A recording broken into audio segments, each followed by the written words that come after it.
Hi everyone, first drive like a driving instructor video in the Volvo.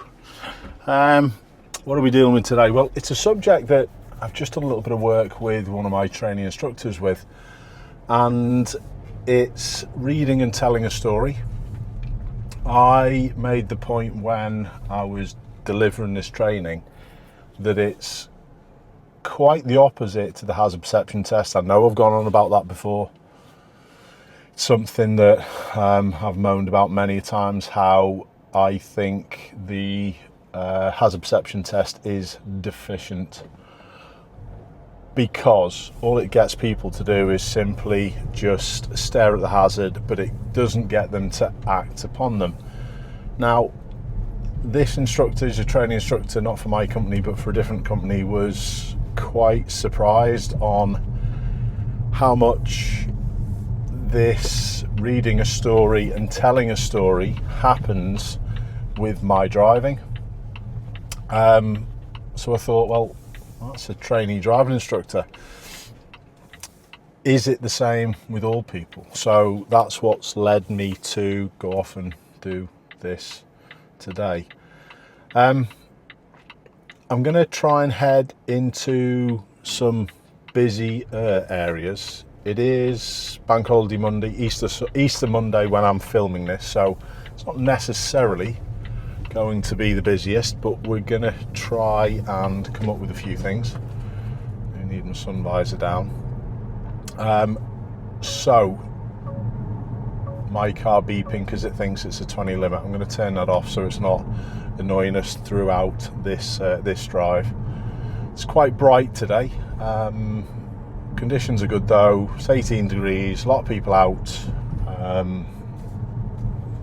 Just hopefully we can generate enough potential problems I can talk about. We've, as normal, got my telephoto lens, which is a permanent part of my VFO dash camera.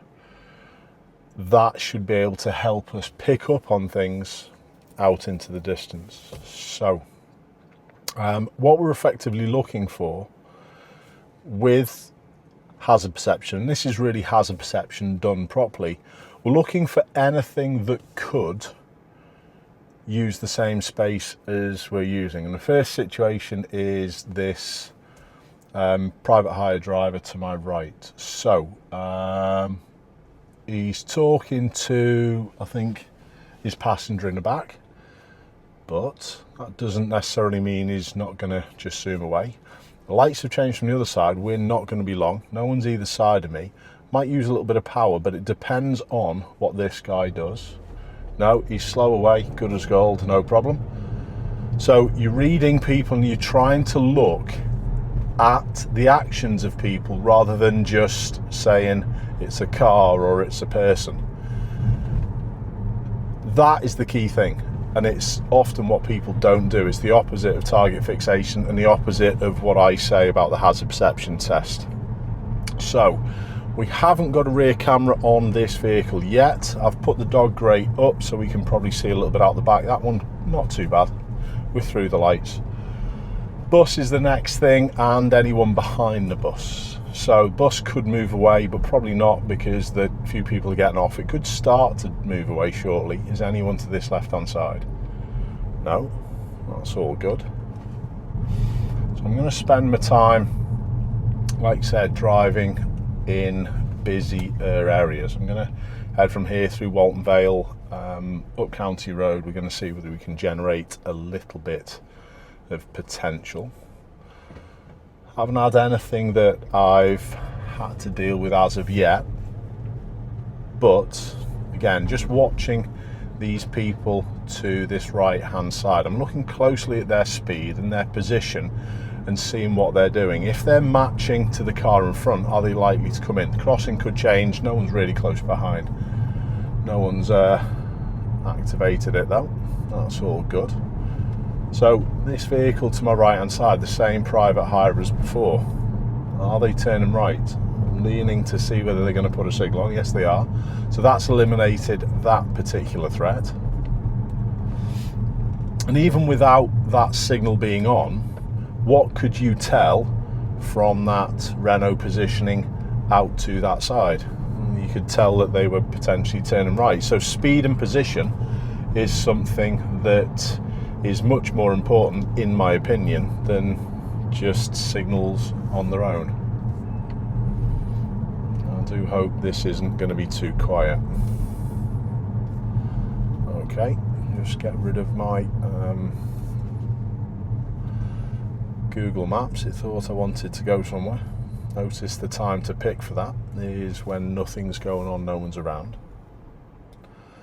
Gap in the traffic, anticipation. Is anyone showing anything that they're going to come down that side? No. Who's the next person that could cause me an issue? That one. You could see that car, the one that's turning right in towards the McDonald's. You could see where they were going well before you could... what was that beeping? I don't know. Was it warning of speed camera? My car? Yes, my car's got speed camera alerts. Did not know that. Interesting. Yeah, these two, they're slowed. Okay, no problems. So it was obvious that they were going to walk behind. This movement to the left, slight little bit of movement, so it was something that I was ready to deal with. Combine that with the quite low sun in the sky, and then you've got potential problems. Cool. Okay. That's all right. That one was always going to finish, but notice how you can adjust your speed and let it happen and let it get out of the way, so it enables you to keep flowing through. So let's just go back to those pedestrians a second. It was a very subtle change of speed by the two people who were crossing the road. They were never looking like they were going to walk in front of the car. They were on the same path, but because they slowed, you instantly have a look at the difference in speed between yourself and them, and you work out quickly where they're going to go. No problems.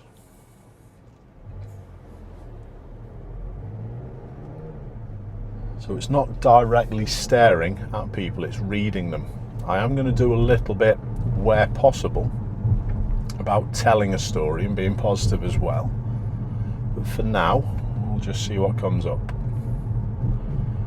So, where's the next thing that's going to cause a problem? What about the kids on the left-hand side? I've given them a little bit more room. The one nearest to us was the one, because it was heading, sorry for calling it an it, they were heading towards my direction. Same with the Volkswagen to the right. No issues. I'm going to continue ahead up County Road. None of the people were an issue. Reading stories about where people are going on the roundabout as well.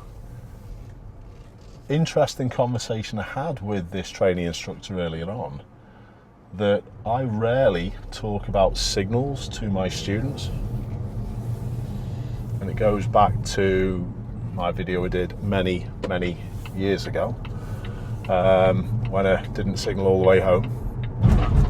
Just keeping aware of this red one behind us, slightly sat to my offside. The right wheels are over the line. Are they getting a little bit impatient with me sticking to speed limits? Perhaps. No one's going to use the crossing area. That's all okay. We're fine. So, yeah, I rarely talk to my students about signals because I'm constantly getting them to do what I'm doing here. Cyclists have showed us no signs, but that space is a little smaller. That's why I slowed it right down. This guy, that was totally different, utterly different. Very good example as well. Absolutely perfect, because he was walking at the same speed where he would have been meeting me at the same point I wanted to use at the same time. So I instantly slowed. He then slowed down and decided to walk in behind me. No problem. In that situation, I will generally try and accommodate the pedestrian's needs. Sometimes it might be an idea to hold back and let him finish, but in that situation, I felt the easiest thing was, when he changed his mind, was just to hold back and let him do as he wanted, to walk behind my car. That was a real good one though. It's exactly what I'm talking about. That did require, this guy to the left was always looking to come out after, if he was going to come out. But yeah, that's not how people would generally work things out. They wouldn't work things out in that way. Say people. Novice drivers or poor drivers wouldn't work that out in that particular way that quickly. They would just go, freeze, it's a person, where the actions of them are really, really important. It goes back to what I was just saying about not teaching my pupils. I rarely mention look out for them signalling. Not saying you shouldn't signal. That video that I did do a few years back, a number of years back, wasn't to say people shouldn't signal. It was just to prove a point that the other things are more important and honestly more reliable. The fella to the left with the stick, he's obviously looking to cross the road. He's stood on the road, but no, he's waiting, so continue past. That's a careful of whether there was anyone in the van. Now, what's going on with these? Is this one turning right? Now I'm reading the Nissan behind me. It's held back.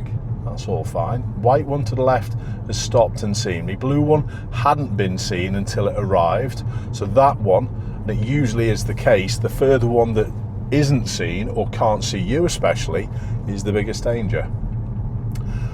That one to the right, the Fiesta, not a problem. What I was also explaining to my instructor as well is that I'll do my utmost to not arrive so I'm ever going to be at the same point at the same time if they get something wrong. People say, oh, you can't be slowing for every junction. If you have to, sometimes it only takes half a mile an hour just to sort it out.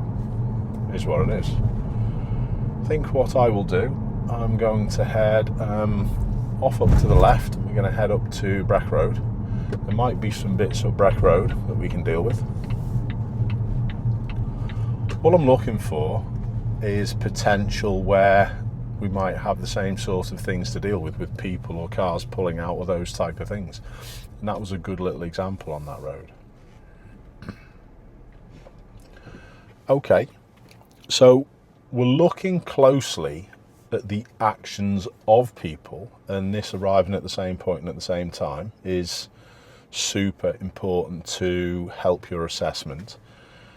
We'll also have a little look at how your positioning and speed can then tell others a story as well.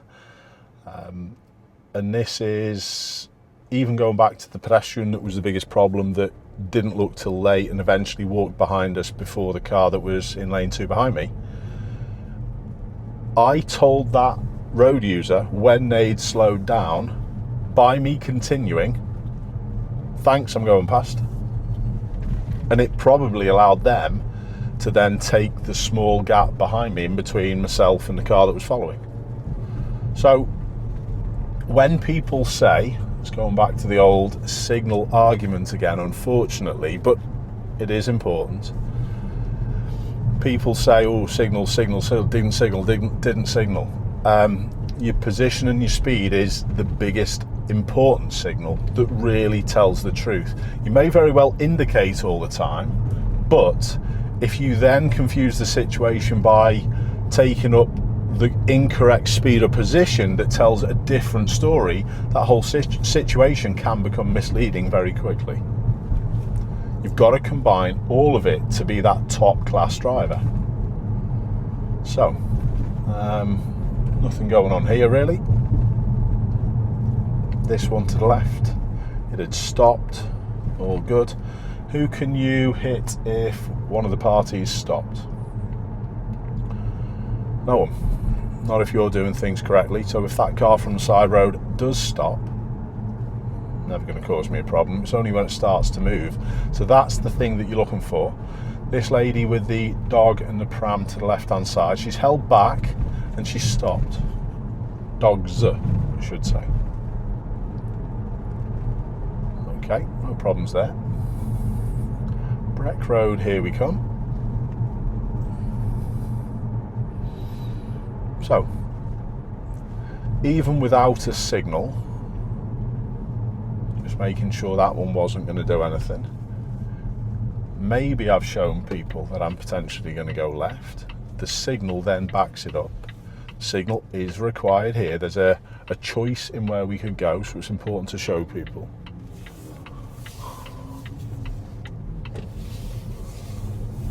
That's all fine. Just going to wash my back window. My dogs have put some nosy prints on the back window that I need to clean off. The low sun in the sky has highlighted them. Okay, any issues with the 3 on the left? No, nothing.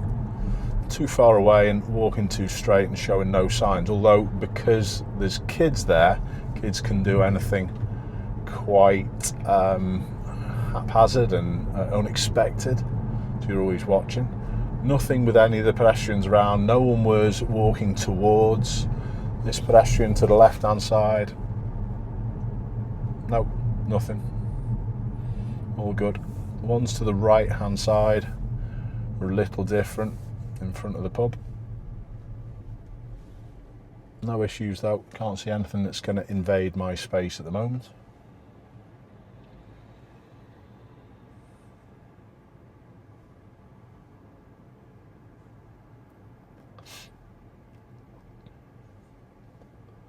Unfortunately, it's a little quieter than I would have hoped for, but it's what it is. We can still get a few things done. Does it make sense about the point that I'm saying, even if you indicate, if your speed and position is telling a different story, it's an utterly misleading situation? Personally, yeah, signals are important, but personally I'd prefer people to concentrate on telling a story the other way, speed and position, because then they're going to be safe for whatever comes up. Okay, just taking my glasses on top of my head for a little moment, at a speed where I could deal with everything. Crossing's okay. I'm down with the private hire, the one with its brake lights on. It's a lovely little example. If the brake lights come off, this fella to the right staying put. If the brake lights came off with that one, it's a bigger problem, but because the brake lights are on, it's also showing me someone's in it, so someone could open the door. Nothing happened in the end. That's all good. Nothing is a problem. There's a little bit of a lack of space with the parked car on the right. The people are going to be finished who are crossing the road. It's just lights changing, really. Who else is going to potentially invade my space? Cyclists to the right hand side. No, they're walking or riding behind. That's all good. Always a little check both ways. Potential problems with people who could walk out from that left behind all the parked. Bus is the next thing again. Position early, show people what I'm doing early. Bus is doing what now? They're coming out. So how am I showing the bus driver? Well, I'm holding back, and that little movement to the left hand side, only a touch, is enough to say to the bus driver, I'm not coming past. Talk to people with what you're doing with your car. Okay, little bit of a funny junction. We're not going to put my car to the left hand side to show you, but this area to the left is a little wider, or the curb to the left hand side is a little wider than the curb going straight on. The junction sort of heads that way a little bit. So although the bus in this particular portion is to the right hand side of our lane, because of the layout a little bit further up, it should be okay. See what I mean?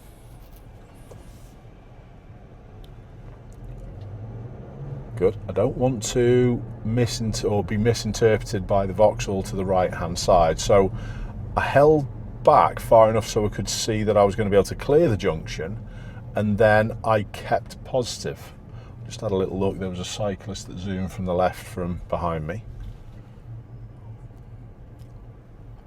So again, you can communicate what's going on by position and speed. Sometimes being positive is the best way.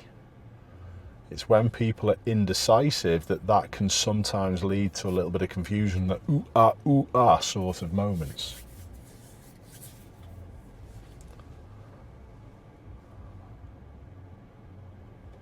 We'll continue going ahead.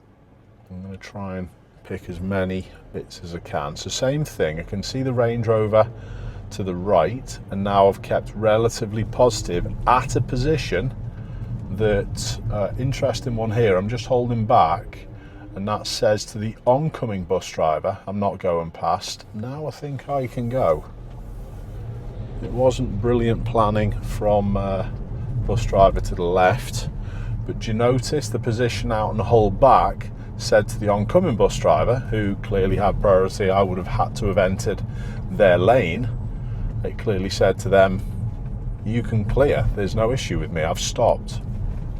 Now that's another point that came up a little bit earlier on in the training as well, that people don't realise, well, some poor drivers don't realise, that the sooner you can communicate you're not going through with a problem, the sooner you're going to go. So in other words there, the sooner I told that oncoming bus driver, you're all right mate, you can continue, he then doesn't have to slow down. It's then problem solved, and I'll be actually on my way a little sooner. Please remember that, it's an important one. Now, the speed limit does change just after this van on the left. It's a hidden one. There's the 30. Off we go again. Positioning in my lane here is also something that I'm going to have a little talk about when we can, a little bit further up. Nothing's invaded my space here. I'm going to keep out early so I can see. Cyclist to the right is never going to cause me an issue. Road narrows, I'm going to positively just stay straight to lane 2. But it's the position on a dual carriageway a little bit further up, which maybe is the teller story that I'd like to talk about next. Didn't think we were going to get through them, we did.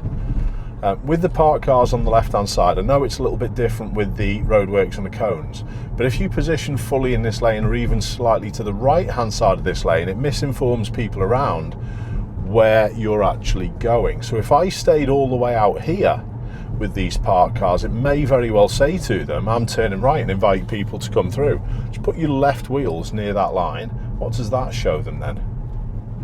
It shows that I'm going to do this. Okay, look at the position of the SUV at the front of the queue. Is it slightly pointed towards the left-hand side? I'm going to be positive here, and because I can get all the way up to the line, I'm just going to stay out in front. If it battles, I'm ready to submit. There's no way I'm going to be interested in scratching my car. Anticipation is key to these scenarios as well. Lights are changing to the left hand side. We should be going pretty soon. We are, and I was able to anticipate and get away. That car did come all the way over. Have a little look at it behind as well. Not the best. In any case, read the story. I am shortly going to turn right. Out we go. So this scenario is a little different. The one behind is just following me by the looks of it. I am going to turn right just before the 2 roundabouts. Communication does require an early signal, especially with the not brilliant driving by the car. Looks as though it's coming this way anyway. Read the black one coming out from the right hand side is important also. And I got here sort of first and was able to flow. Okay, no probs. A little position to the left hand side just says to the Ford coming the other way, come through. No one was overtaking me. This lady to the right isn't going to be anywhere near my road. The fella in the high vis is going to be finished.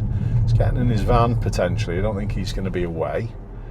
Any signs that this one to the left now is going to come out? No. Eye contact. Now, eye contact is all very well if people have seen you, but it's what they're doing with the car as well. That's the key, that's the important bit. Okay. I'm going to head up into West Derby, see if we can just generate a little bit. So even if people weren't signalling on the roundabout, you can often tell by their position and speed what's going on. No issues, just scanning around, little movements in my head one side and the other to see all the way up the road that I'm heading to before I get there. Gives me a head start.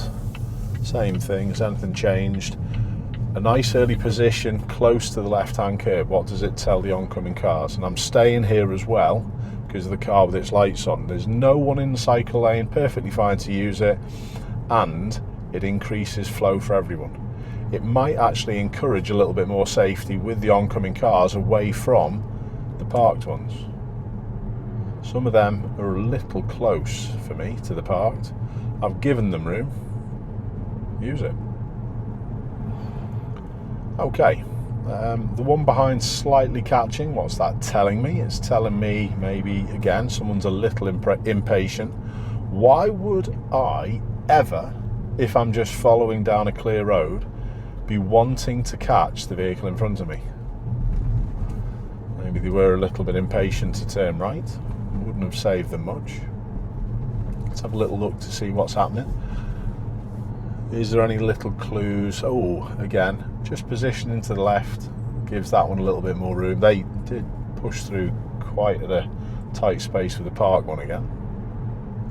Why is the blue one over to the right? Is that just poor lane discipline because they take the position from that white line like a lot of people do?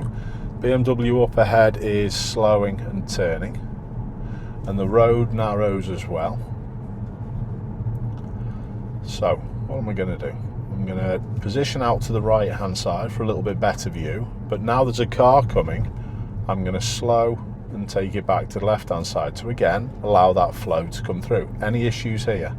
People are walking away from me that side. There's a few in the middle. This van to the other people carrier, thought it was a van with the blacked out sides. No issues with there to the left. They've taken a step back, and the guy to the right on his phone wasn't an issue. The white one had already come out. Again, it's one of those scenarios that I can't verbalise everything that I'm looking at as quickly as I see it. Any of the pedestrians on the right curb an issue? Now, I've just arrived at a different time with the oncoming because of these three, and especially the girl on the far left hand side, as we were looking, walking quite close to the curb.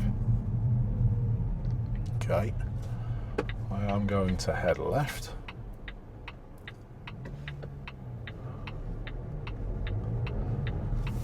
So if you can slightly alter your arrival at things, it can reduce risk massively.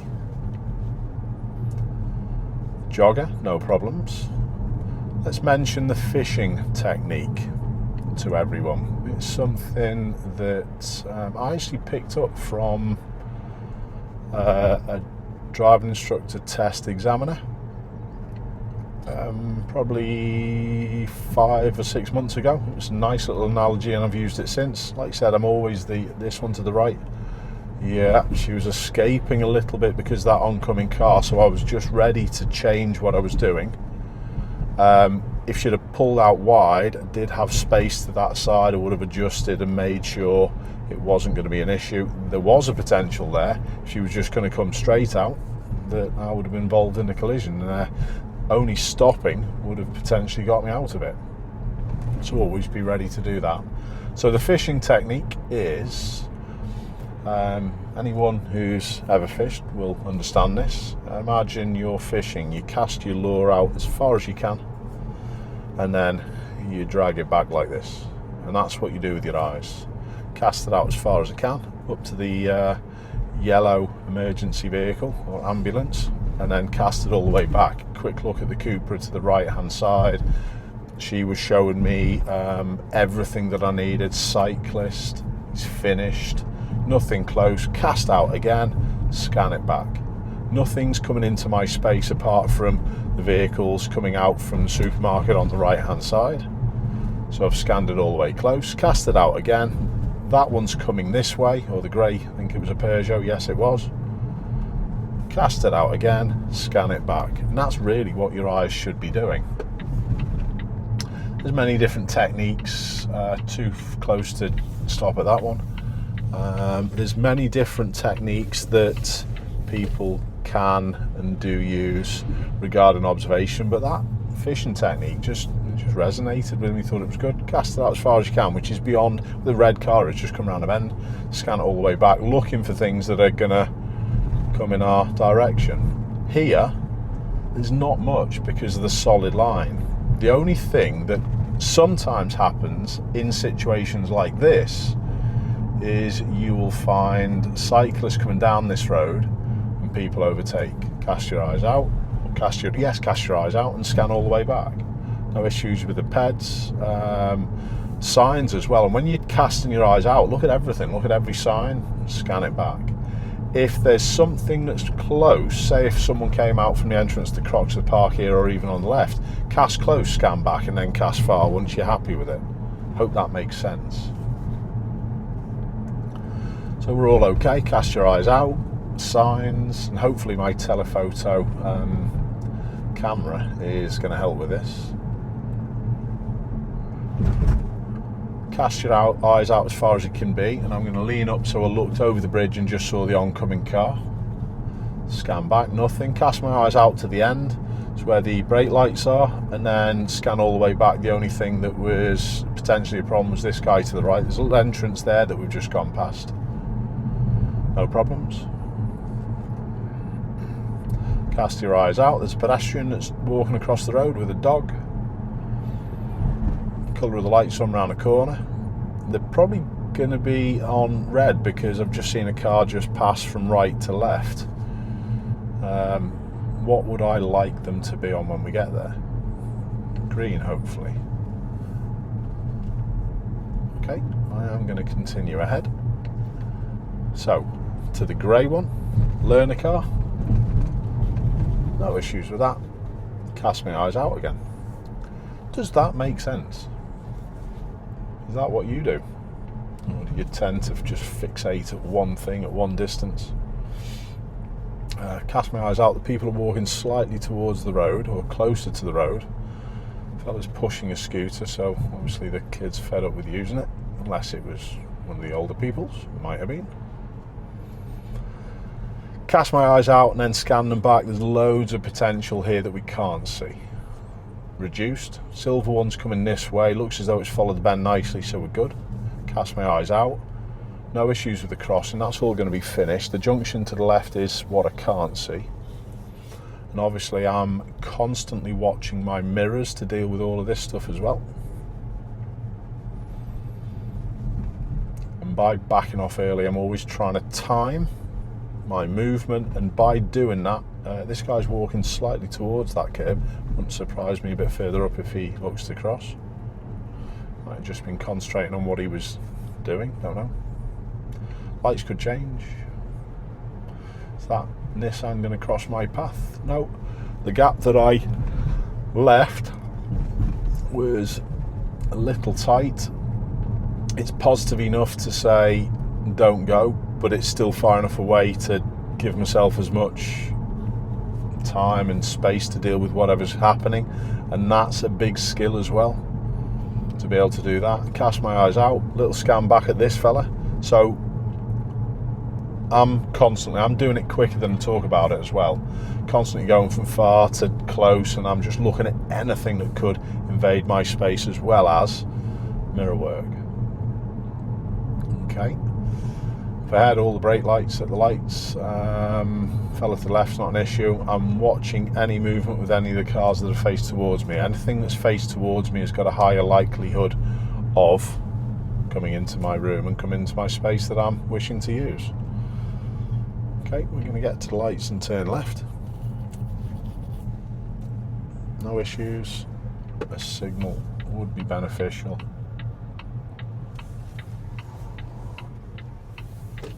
Get things moving again. I always see J Mac on these videos. You don't recognise me yet in this car. Okay, I am going to lane change because we are going to turn right at the second set of lights. Glass is back on. Lights could change, definitely. So I'm reducing. Ready, could stop, couldn't. Perfect. Do you do that as well? No need to signal for the lane change, not affecting the vehicle in front, no one behind because the lights are changed. Yeah, do you do that with your traffic lights as well? Couldn't. There's something that's missing in everyone. Well, a large percentage of people's driving, in my opinion. Always be ready to stop, not be trying to get through. Okay, we've still got a little bit to do down by the hospital. Apologies that it hasn't been probably as busy as maybe could have been, but in one way, I do think that that's probably helped a touch today, because it's allowed things to be a little simpler, and me to explain what I've been able to explain. I've had a good few examples as well. So hopefully you can understand how I think and I feel that this is how the hazard perception should be. There should be an element of testing of this instead of its current format, because its current format is absolutely useless. All it does is just get people to blindly just stare at a hazard, and there's no action with the car. There are subtle tweaks with the car constantly that you can do to then make the situation better. Big gap from the oncoming. Vehicle next to us as well. So there was a taxi early on. This one's gone first, that's fine. So I'm just going to allow it to make the turn. Checking no one else. That's all fine. Cast my eyes out, straight back to it again, scan them back. Okay, no issues. And so yeah, that's how I think the hazard perception test should be tested. I don't know whether it would be possible to do anything like that. I was going to say cheaply. Should it be cheaply? I think I'd rather the hazard perception test be like that and then be more expensive. I think that would be a good reading of how people are going to drive. But we're going to deal with it how we can. Why is that one braking? Why was that car in front braking? Was it for the situation with the young kid to the left? Shouldn't have been, because they were well far away. Are they thinking about going somewhere different? Are they lost? Don't know. So look at all the clues. Ask yourself those type of questions. Remember with the lights. Check behind. Could stop, could stop, could stop, could stop, could stop, could stop, could stop through. No issues. No one's showing me anything they're going to come past. That one's positioned to lane 2, but it's not catching. No issues. That's all fine. Have a little look around the hospital and then we will wrap this one up. People are walking down the far end. That's where I'm watching. Is anyone going to come out of this junction? A little hidden one? No. Emergency services are always potentially a problem, but as you can see, it's pretty quiet today. Okay. I know we've done a couple of vids in the Volvo, but this is the first Drive Like a Driving Instructor one.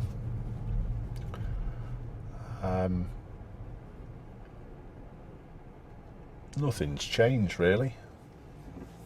Doesn't matter that it's an automatic. What's that one saying to me? Just want to be ahead, and because I've read that and spotted the ambulance a bit further up, wasn't an issue. Just got back in and shut the door. What could happen next? All good. So yeah, the car's made absolutely no difference. It's a little irrelevant if I was honest. Apologies, we still haven't got the rear camera fitted. We've just got all kinds of things to do at the minute that I haven't got time for. But in any case, we will wrap that one up. Thank you for tuning in as normal. If you haven't done already, pressing that subscribe button would be a massive help. And give it a thumbs up and a comment if you can. It helps get these good messages out to many more people. Thanks for your support. See you soon, and keep safe.